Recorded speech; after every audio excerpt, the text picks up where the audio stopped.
مباح تو ہوتا، جائز تو ہوتا، ناجائز تو نبی کر ہی نہیں سکتا، لیکن وہ نبوت کا اونچے درجہ تھا، اس کے مطابق وہ جو ہے آپ کی شایان شان نہ ہوتا، اس پر آپ کو جو ہے نا وہ دل میں تنگی ہوتی کہ مجھ سے یہ کیوں ہو گیا۔ اعوذ باللہ من الشیطان الرجیم، بسم اللہ الرحمن الرحیم۔ ألم نشرح لك صدرك ووضعنا عنك وزرك الذي أنقض ظهرك ورفعنا لك ذكرك فإن مع العسر يسرا إن مع العسر يسرا فإذا فرغت فانصب وإلى ربك فارغب۔ سورہ انشراح مکی صورت ہے۔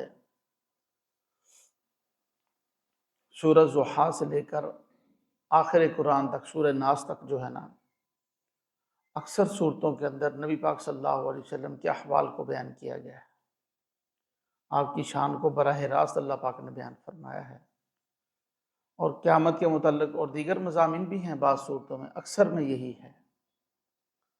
تو یہ صورت بھی جس کے اندر نبی پاک صلی اللہ علیہ وسلم کے پچھلی صورت الضحیٰ بھی ہم نے پڑھی، آپ صلی اللہ علیہ وسلم کو براہ راست مخاطب کیا گیا۔ اس سورہ الم نشرح کے اندر بھی ایسا ہی ہے، اللہ پاک جل شانہ فرما رہے ہیں الم نشرح لک صدرک، کیا ہم نے آپ کے لیے آپ کا سینہ نہیں کھول دیا، سینہ وسیع کر دیا ہے۔ ووضعنا عنک وزرک، اور ہم نے آپ سے آپ کا بوجھ اتار دیا ہے، الذی انقض ظہرک، جس بوجھ نے آپ کی کمر توڑ رکھی تھی۔ اب نبی پاک صلی اللہ علیہ وسلم کا سینہ کھول دینا، اس میں ایک تو علم کے اعتبار سے ہے، مفسرین نے لکھا ہے، ایک حلم کے اعتبار سے ہے، آپ کے سینے میں کشادگی پیدا کی اللہ پاک نے۔ علم کے اعتبار سے اللہ پاک جل شانہ نے تمام کائنات سے زیادہ علوم آپ صلی اللہ علیہ وسلم کو عطا فرمائے، اور آپ نے ان کو پچا لیا، محفوظ کر لیا، آپ کو یاد ہو گئے۔ اور قرآن پاک میں اللہ پاک جل شانہ نے فرمایا کہ وہ یاد بھی ہم رکھوائیں گے آپ کو، ہم ہی سنبھالیں گے۔ تو اس لیے کہیں کسی یونیورسٹی، کسی کالج، کسی مدرسے میں پڑھنے کی ضرورت بھی نہیں پڑی، اور اللہ نے سب سے زیادہ پڑھا دیا، تمام علوم آپ کے سینے میں جمع فرما دی اللہ پاک جل شانہ۔ ایک تو علم کے اعتبار سے آپ کے سینے میں کشادگی پیدا فرمائی۔ ایسی ایسی احادیث ہیں کہ حدیث کا ایک چھوٹا سا نا ایک لفظ ہوتا ہے کہ بڑے بڑے عقل والے، دانشور، فصیح و بلیغ لوگ جو ہیں اس کا مقابلہ نہیں کر سکتے۔ ایسے علوم کا مرکز آپ کی احادیث ہیں۔ قرآن پاک کو دیکھ لیں، آپ پر نازل ہوا ہے۔ سبع معلقہ جو ہے نا ایک کتاب ملتی ہے، ابھی بھی درس نظامی کے نصاب میں بھی پڑھائی جاتی ہے، بہت مشکل ترین کتاب ہے، اس کے اندر عربی کے اشعار ہیں۔ وہ سبع معلقہ کا مطلب یہ ہے کہ سبع مانے سات، معلقہ کا معنی لٹکے ہوئے، تو سات قصیدے تھے جو عرب کے اندر بڑے مشہور تھے، جس کے اندر امرؤ القیس جو سب سے بڑا شاعر تھا اس کا قصیدہ بھی تھا۔ تو وہ قصیدے بیت اللہ کی دیوار کے ساتھ لٹکائے ہوئے تھے کہ ان کا مقابلہ کوئی نہیں کر سکتا پورے عرب کے اندر، کیونکہ ان کے ہاں جو سب سے بڑی طاقت اور سب سے بڑی جو خوبی سمجھی جاتی تھی نا، وہ فصاحت و بلاغت سمجھی جاتی تھی۔ اشعار کہنے میں تو اشعار تو ان کی بچے بچے کی گھٹی میں پڑے ہوئے تھے، موت سامنے ہوتی تو وہ اشعار پڑھتے تھے۔ اب انہوں نے یہ سات قصیدے جو ہیں اشعار کے لٹکائے ہوئے تھے، اور ان کا مقابلے میں کسی کا قصیدہ کسی سے بن نہیں پایا جو وہاں آ کر لٹکا دے۔ جب قرآن پاک نازل ہونا شروع ہوا نا، سورہ کوثر نازل ہوئی، تو آپ صلی اللہ علیہ وسلم نے ایک صحابی سے فرمایا کہ اس کو لکھ کر وہاں جا کے لٹکا دو۔ وہ قصیدے بہت بڑے بڑے ہیں، مطلب سات قصیدوں سے اتنی موٹی اچھی خاصی کتاب بن جاتی ہے، اور سورت چھوٹی سی ہے، 3 آیتیں ہیں اس کی۔ اب وہ سورت لکھ کر جو ہے نا جا کر لٹکائی، تو جن کے یہ قصیدے تھے انہوں نے سارے وہ اپنے اتار لیے کہ یہ جو نیا کلام آیا ہے نا اس کا مقابلہ کوئی نہیں کر سکتا۔ ایسی فصاحت و بلاغت والا کلام یہ آپ صلی اللہ علیہ وسلم کی صداقت کی دلیل ہے کہ جب کسی نے کسی سے پڑھنا لکھنا نہیں سیکھا اور پھر ایسا کلام بیان کر رہا ہے ایک شخص، وہ لازماً اللہ کا سچا پیغمبر ہے۔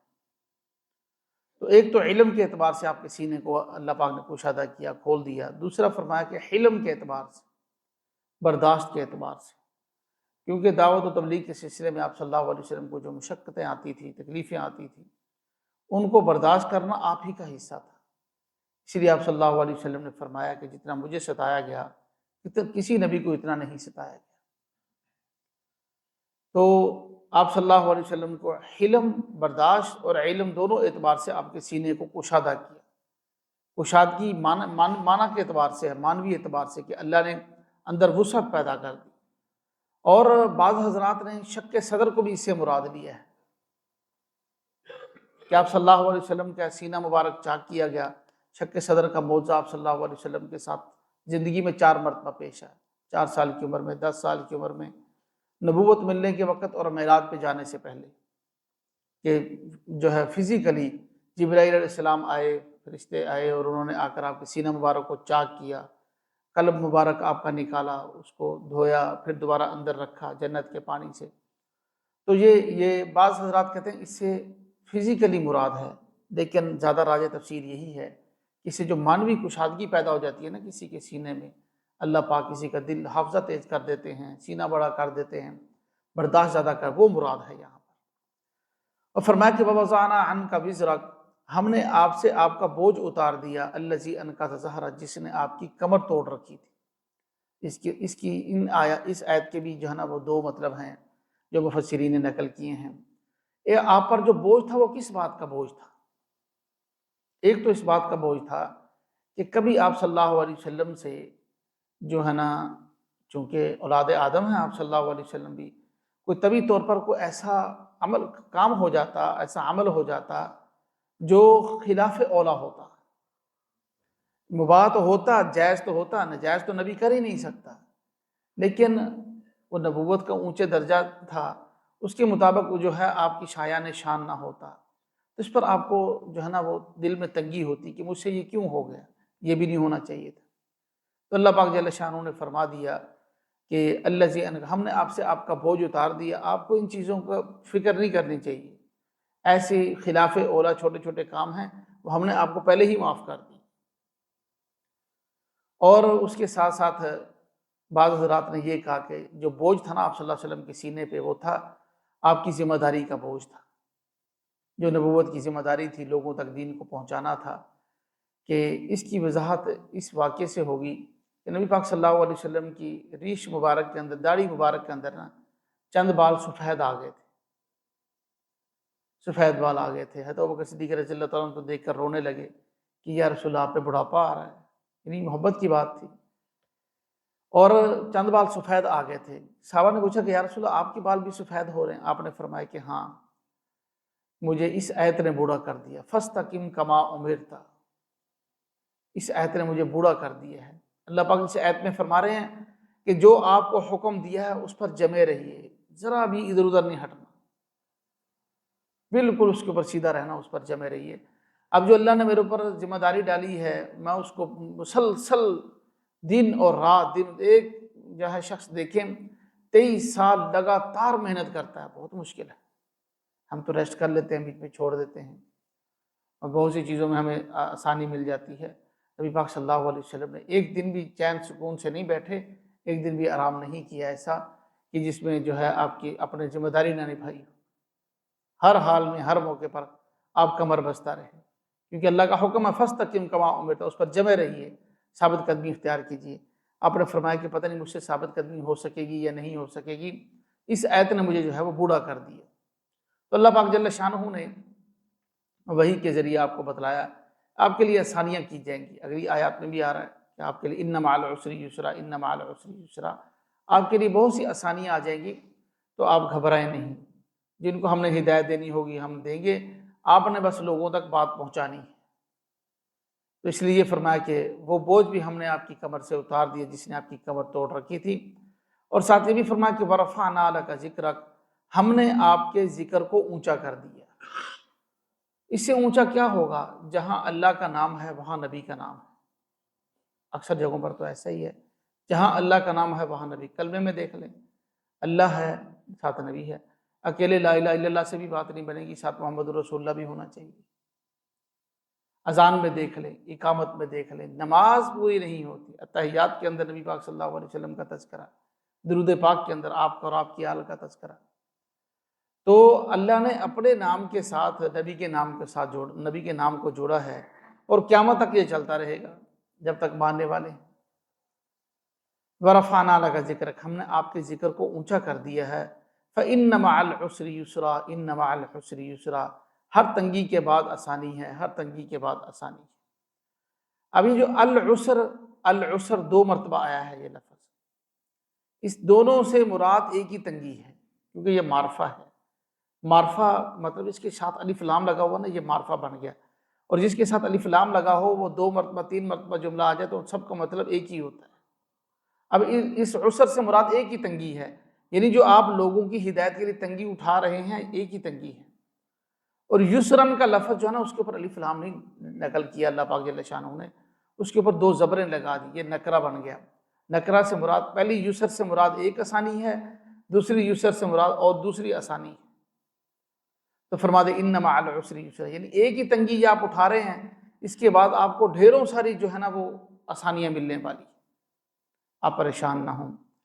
تو یہ تو آپ صلی اللہ علیہ وسلم کی شان میں آپ کے سینہ مبارک کے بارے میں، آپ کے بوجھ کے بارے میں بیان فرمایا، اور اس کے ساتھ ساتھ یہ بھی فرمایا کہ آپ اپنی تبلیغ میں لگے رہیے، آسانیاں آپ کے لیے ہوتی جائیں گی۔ ایسا ہی ہوا، پھر آپ صلی اللہ علیہ وسلم کو بعد میں آسانیاں پیدا ہوگی، اللہ پاک نے دل میں کچھ ایسا ہوتا ہے ہمارے ساتھ بھی، کبھی کبھی ایسا ہوتا ہے کہ ہمارا ایک کام ہوتا ہے، بڑا مشکل کام ہوتا ہے، پھنسا ہوا ہوتا ہے، لیکن دل مطمئن ہوتا ہے، دل مطمئن ہوتا ہے کہ کوئی مسئلہ نہیں، یہ ہو جائے گا۔ اور کبھی کبھی ہوتا کچھ بھی نہیں، اہم ہی مطلب ہے کہ ٹینشن ہوتی ہے، چھوٹا سا کام ہوتا ہے، پریشان ہوئے پھر رہے ہوتے ہیں۔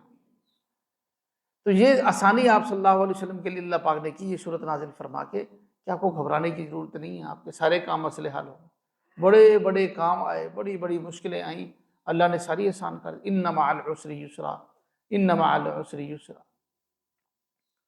تو ہر تنگی کے بعد آسانی ہے۔ یہ صورت خاص طور پر کسی کے لیے مشکل ہو، دلی طور پر اس کو پریشانی ہو، تو یہ بڑی مجرب ہے اس صورت کو پڑھا جائے، اور خاص طور پر بچوں نے امتحان دینا ہو، ایسے موقع پر اس صورت کو پڑھا جائے تو اللہ پاک سینہ کھول دیتے ہیں۔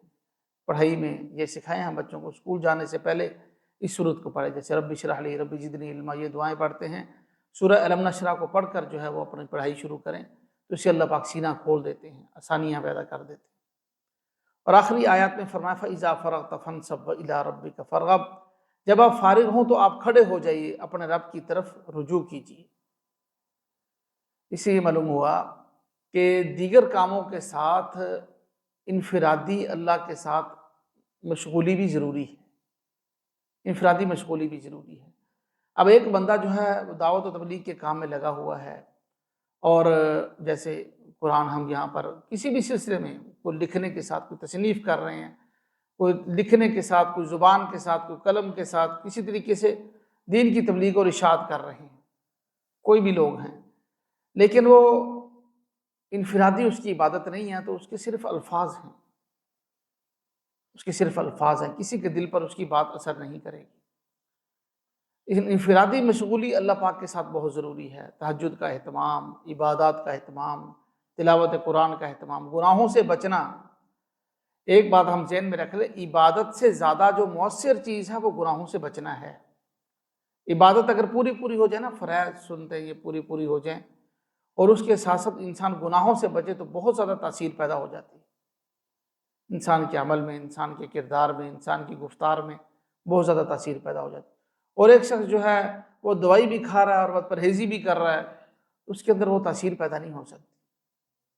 اس لیے بات بہت ضروری ہے کہ اللہ پاک جل شانہ سے جہاں ہم یہ مانگیں نا، یا اللہ ہمیں اخلاص عطا فرما، تقویٰ عطا فرما، ان دعاؤں کے ساتھ ساتھ یہ دعا بھی مانگی، یا اللہ گناہوں کی نفرت ہمارے دلوں میں پیدا فرما۔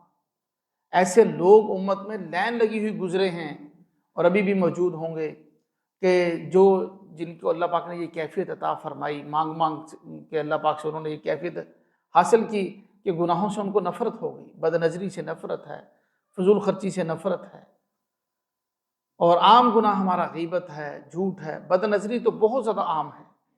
ان گناہوں کے اللہ پاک نفرت دل کے اندر پیدا فرما دیں، اس کی دعا بہت ضروری ہے۔ اس لیے آپ صلی اللہ علیہ وسلم کو یہ فرمایا گیا کہ صرف آپ نے بولنے پر، تبلیغ پر انحصار نہیں کرنا، اس کے ساتھ ساتھ انفرادی عبادات بھی کرنی ہے۔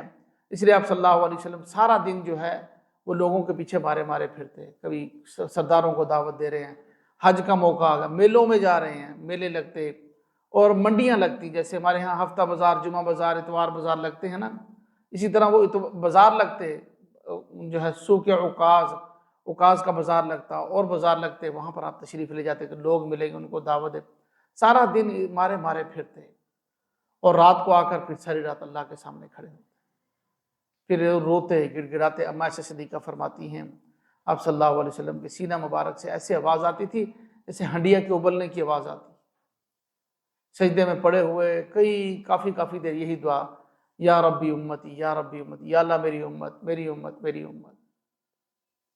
تو اس لیے یہ بات بھی بہت ضروری ہے کہ اپنی واعظ و نصیحت کے ساتھ، اپنے دیگر امور کے ساتھ انفرادی عبادات، انفرادی اعمال زیادہ ہوں، بولنا کم ہو، عمل زیادہ ہو۔ ایک بندے نے ایک چھٹانک بولنا نا، اس کو ایک من عمل چاہیے پیچھے۔ اس لیے جو بولنے والے ہیں، خاص طور پر ہمارے شعبے کے جو لوگ ہیں، وہ اس معاملے میں بہت خطرے میں ہیں، کہیں ایسا نہ ہو کہ دل کی سیاہی کا اثر لوگوں پر پڑ جائے۔ دل کو دھونا، دل کو صاف کرنا بھی بہت ضروری ہے۔ یہ سورہ الم نشرح ہماری مکمل ہوئی ہے، اللہ ہمیں عمل کی توفیق نصیب فرمائے۔